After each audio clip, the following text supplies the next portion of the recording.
नमस्कार दोस्तों, एक बार फिर से स्वागत है आपका हमारे इस चैनल पर और हमारी इस नई वीडियो में। गाइस, आज की वीडियो में मैं आपको कोई बिजनेस आइडिया नहीं बताने वाला। मैं आपको इस वीडियो के अंदर बताऊंगा कि आप अगर कोई भी बिजनेस स्टार्ट कर रहे हैं तो उसको स्टार्ट करने की क्या प्रोसेस रहती है, कैसे उसके अंदर काम करना होता है, कैसे हमारा बिजनेस एक सक्सेस होता है, कैसे बिजनेस हमारा फेलियर की तरफ जाता है। सारी चीजों के बारे में बात करूंगा इस वीडियो के अंदर। लेकिन मैं आपसे रिक्वेस्ट करना चाहूंगा कि अगर आप ये वीडियो देख रहे हैं तो वीडियो लास्ट तक जरूर देखें, स्किप ना करें, क्योंकि यह वीडियो आपके लिए बहुत ज्यादा इंपॉर्टेंट होने वाला है। अगर आप इस वीडियो को स्किप करेंगे तो आप बहुत सारी जानकारियां समझ नहीं पाएंगे, तो इसलिए वीडियो को लास्ट तक जरूर देखें। मैं आपको बताऊंगा, आप कोई भी बिजनेस स्टार्ट कर रहे हैं, चाहे वो स्मॉल स्केल पे है, लार्ज स्केल पे है, मीडियम स्केल पे है, तो उन सारे बिजनेसों में ये काम आने वाला है। आपका बिजनेस चाहे ऑनलाइन है, ऑफलाइन है, या फिर आप मशीनरीज ला के काम कर रहे हैं, किसी भी तरीके का आप काम कर रहे हैं, सारे बिजनेस के लिए ये वीडियो बहुत ज्यादा इंपॉर्टेंट होने वाली है। मैं आपको बताता हूं कि जब आप बिजनेस स्टार्ट कर रहे होते हैं तो उसमें क्या क्या प्रोसेस होती है। बिजनेस स्टार्ट करने का मतलब ये नहीं होता कि आपने बिजनेस स्टार्ट कर दिया, इन्वेस्टमेंट कर दिया, लेबर हायर कर ली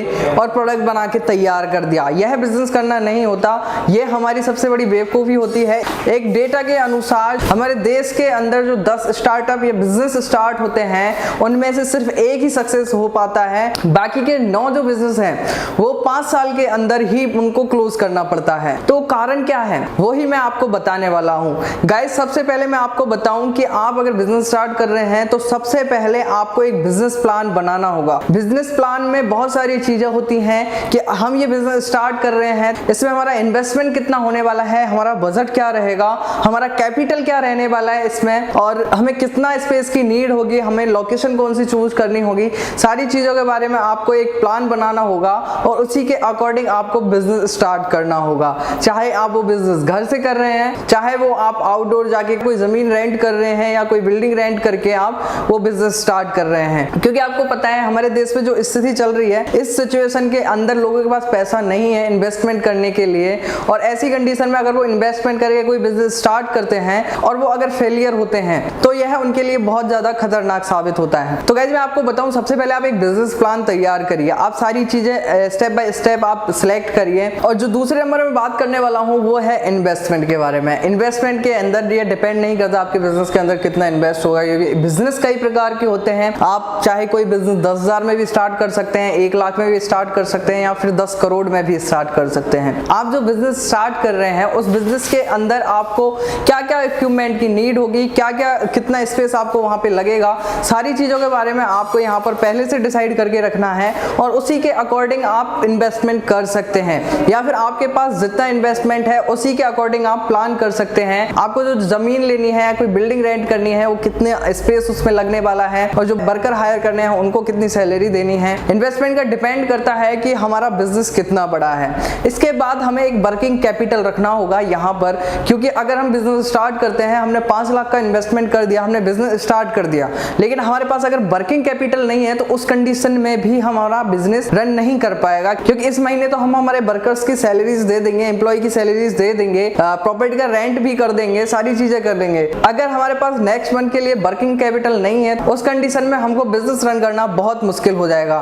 तो गाइज, आपको इन चीजों का ध्यान जरूर रखना है। नंबर 3 पर आता हूं मैं कि स्पेस और लोकेशन, कि आपको कितना स्पेस चाहिए और लोकेशन क्या होनी चाहिए। सबसे पहले मैं आपको बताऊं, स्पेस की नीड आपके बिजनेस के ऊपर डिपेंड करती है। अगर आप एक कुरकुरे पैकिंग का बिजनेस कर रहे हैं तो यहाँ पर आपको 10 बाई 20 का एक रूम लगेगा। यहीं पर आप सीमेंट ब्रेक बनाने की फैक्ट्री खोल रहे हैं तो वहां पर आपको बहुत ज्यादा स्पेस की नीड होगी। तो यहाँ पर आपका जो स्पेस डिपेंड करेगा वो आपके बिजनेस के ऊपर करेगा कि आप कितना स्टॉक रखने वाले हैं, क्या क्या मशीनरीज आती हैं जो कितना स्पेस घेरेंगी, और जो हमारे वर्कर होंगे इसके अंदर वो कितने वर्कर काम करेंगे। तो इन सारी चीजों के ऊपर डिपेंड करता है आपका स्पेस की नीड। और मैं आगे बात करता हूँ लोकेशन की, कि आपको कैसी लोकेशन आपके बिजनेस के लिए चाहिए। तो आप कोई भी बिजनेस कर रहे हैं तो उस बिजनेस के अंदर जो चीजें मैं आपको बता रहा हूँ उस लोकेशन पर प्रोवाइड होनी चाहिए। सबसे पहला है रोड फैसिलिटी। आपके जो स्पेस जहाँ पे आप फैक्ट्री खोल रहे हैं वहां तक आने जाने के लिए जो रोड है वो कैसा है, वो एकदम सही होना चाहिए। क्योंकि आप अगर कोई भी प्रोडक्ट अपना फैक्ट्री से बना के बाहर भेजेंगे, वहां पर जो व्हीकल्स हैं उनको प्रॉब्लम नहीं होनी चाहिए, या फिर आप रॉ मटेरियल मंगा रहे हैं तो वहां पर भी उनको प्रॉब्लम नहीं होनी चाहिए। दूसरे नंबर पे आता है कि आपके यहाँ पर जो वाटर फैसिलिटी है वो भी अच्छी होनी चाहिए, यानी कि आपकी फैक्ट्री में वाटर इजीली सप्लाई हो जाए, ऐसी आपको लोकेशन लोकेशन चूज करनी है, क्योंकि आपकी फैक्ट्री के अंदर काफी सारे ऐसे बिजनेस है जिसमें वाटर की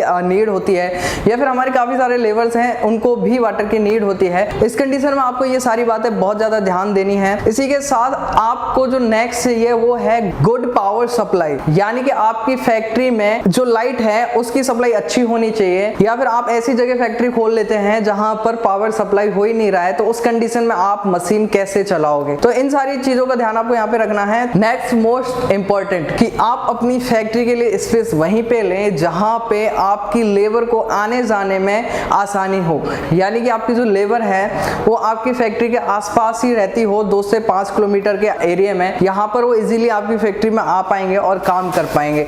अगर आप ऐसी जगह अपना स्पेस ले लेते हैं जहां पर बहुत सारी प्रॉब्लम का सामना करना पड़ता है लेबर को, तो यहाँ पर आपको लेबर भी जल्दी से नहीं मिलेगी और आपको यहाँ पर बिजनेस में बहुत सारी प्रॉब्लम देखने को मिलेगी। अब बात करते हैं मशीनरीज की। आप अगर मशीनरी खरीदने जा रहे हैं तो उस कंडीशन में आप एक सप्लायर से बात ना करके कम से कम 4 से 5 सप्लायर से आपको बात करनी होगी।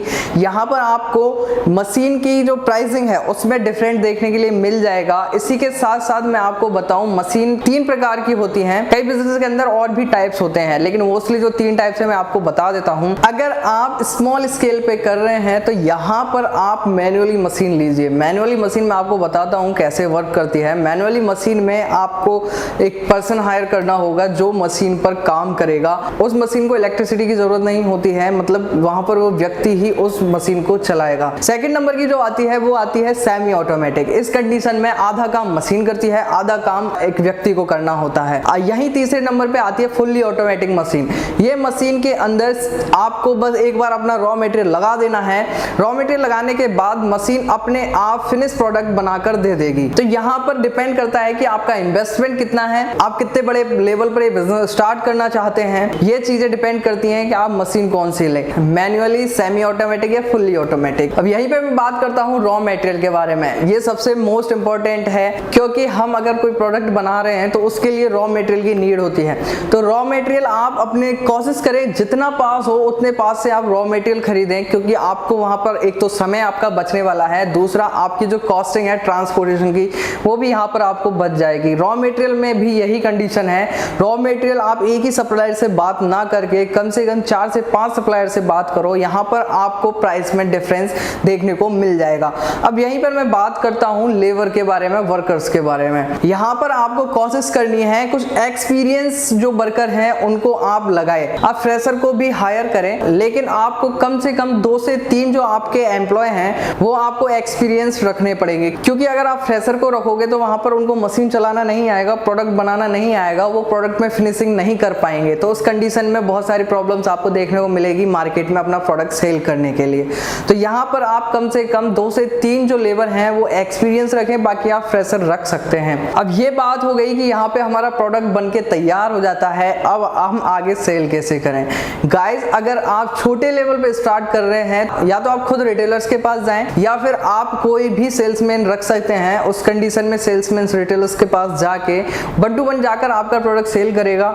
या फिर आप अगर इसे लार्ज स्केल पर कर रहे हैं उस कंडीशन में आप अपने होलसेलर डिस्ट्रीब्यूटर बना सकते हैं, जो कि आप बल्क क्वांटिटी में उनको प्रोडक्ट देंगे। उनका काम रहेगा मार्केट में सेल करने का। यहाँ पर मार्जिन आपको थोड़ा सा कम देखने को मिलेगा, लेकिन इस कंडीशन में आपको स्ट्रगल नहीं करना पड़ेगा मार्केट में अपना प्रोडक्ट सेल करने के लिए।